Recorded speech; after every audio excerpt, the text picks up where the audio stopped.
क्या महाभारत में सच में परमाणु हथियार इस्तेमाल हुए थे? क्या ब्रह्मास्त्र की शक्ति आज के न्यूक्लियर बॉम्ब जैसी थी? और क्यों वैज्ञानिक भी इन रहस्यों को देखकर हैरान रह जाते हैं? महाभारत का ये रहस्य आपकी सोच बदल देगा। वीडियो शुरू करने से पहले लाइक, शेयर, सब्सक्राइब जरूर करें और बताओ कि आपको वीडियो पसंद आई। अगर आपको वीडियो पसंद आई तो कमेंट में जरूर बताएं। तो चलिए शुरू करते हैं। जय श्री कृष्णा। महाभारत में परमाणु हथियारों न्यूक्लियर वेपन्स के उपयोग का विचार काफी लोकप्रिय और विवादास्पद है। कई लोग ब्रह्मास्त्र और अन्य दैवीय अस्त्रों के वर्णन की तुलना आधुनिक परमाणु बमों से करते हैं। यहाँ इस विषय का विस्तार से और वैज्ञानिक व ऐतिहासिक दृष्टिकोण से विश्लेषण दिया गया है। 1. प्राचीन ग्रंथों में परमाणु जैसा वर्णन। महाभारत के द्रोण पर्व और मुसल पर्व में कुछ ऐसे हथियारों का वर्णन है जिनके प्रभाव आज के परमाणु विस्फोटों से मिलते जुलते हैं। चमक और ताप। ग्रंथों में लिखा है कि ब्रह्मास्त्र का तेज हजारों सूर्यों के समान था। विनाश का दायरा। इसके चलने से जीव जंतु मरने लगे, गर्भस्थ शिशु नष्ट हो गए और योद्धाओं के बाल व नाखून गिरने लगे। रेडियोधर्मिता के संकेत। युद्ध के बाद के प्रभावों का वर्णन करते हुए बताया गया है कि पानी और भोजन विषाक्त हो गया था, जो आधुनिक रेडिएशन सिकनेस विकिरण बीमारी के लक्षणों जैसा है। 2. ओपेनहाइमर और गीता का संदर्भ।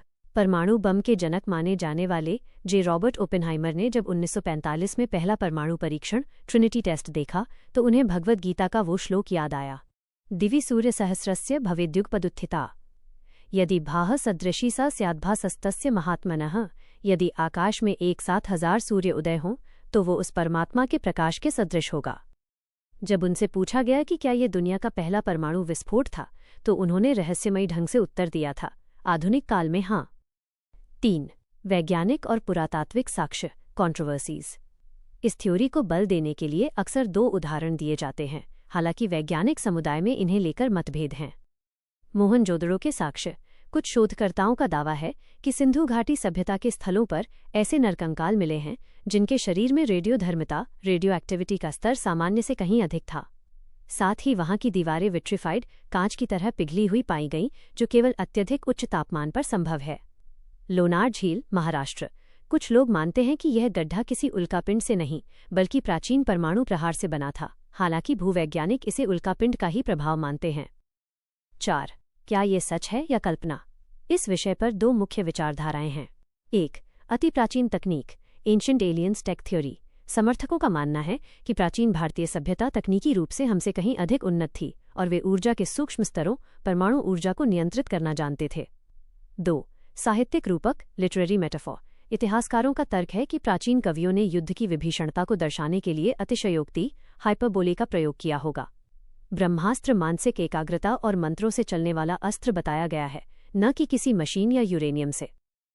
निष्कर्ष। महाभारत में वर्णित अस्त्रों के प्रभाव और आधुनिक परमाणु हथियारों में समानताएं चौंकाने वाली हैं। हालांकि ठोस पुरातात्विक प्रमाणों के अभाव में विज्ञान इसे पूरी तरह स्वीकार नहीं करता। इसे हम प्राचीन ज्ञान के खोए हुए अंश के रूप में देख सकते हैं या फिर मानव कल्पना की अद्भुत पराकाष्ठा के रूप में। क्या आप महाभारत के किसी विशिष्ट अस्त्र जैसे ब्रह्मास्त्र या पाशुपतास्त्र की कार्यविधि के बारे में और गहराई से जानना चाहते?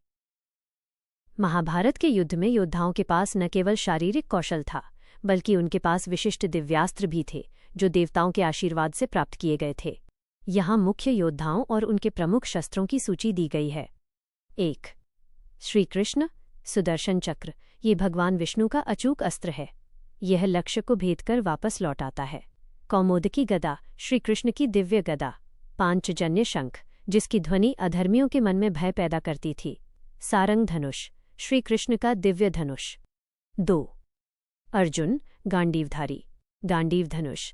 ये वरुण देव से प्राप्त किया गया एक दिव्य धनुष था जो अटूट था और जिससे निकलने वाले बाण कभी खाली नहीं जाते थे।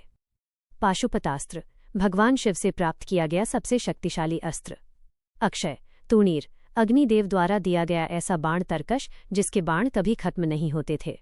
कपिध्वज रथ, जिस पर हनुमान जी विराजमान थे। 3. भीष्म पितामह। विजया धनुष, प्रारंभ में, जिसे उन्होंने अपने गुरु परशुराम से प्राप्त किया था। ब्रह्मास्त्र। वे ब्रह्मास्त्र चलाने की कला में निपुण थे। इच्छा मृत्यु का वरदान, यह उनका सबसे बड़ा रक्षा कवच था। 4. कर्ण, विजया धनुष और कुंडल, जन्मजात सुरक्षा कवच जो बाद में दान कर दिए गए। भार्गवास्त्र। परशुराम द्वारा सिखाया गया अत्यंत विनाशकारी अस्त्र। 5. द्रोणाचार्य और अश्वत्थामा ब्रह्मशिर अस्त्र। ये ब्रह्मास्त्र से भी 4 गुना अधिक शक्तिशाली माना जाता था। अश्वत्थामा ने युद्ध के अंत में इसी का प्रयोग किया था।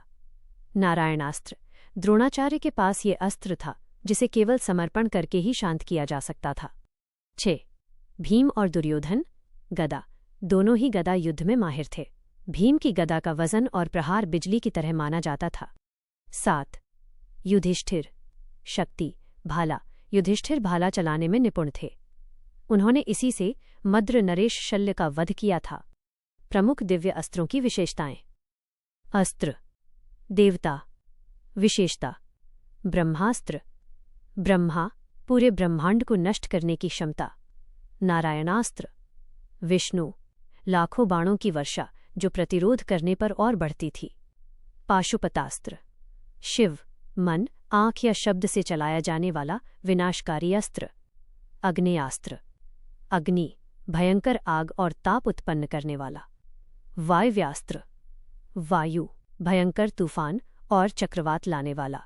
इन शस्त्रों के उपयोग के लिए विशेष मंत्रों और मानसिक शक्ति की आवश्यकता होती थी जो इन्हें आज के भौतिक हथियारों से अलग बनाती है। क्या आप इनमें से किसी विशेष शस्त्र के प्राप्त करने की कहानी या उसके उपयोग के नियमों के बारे में जानना चाहेंगे?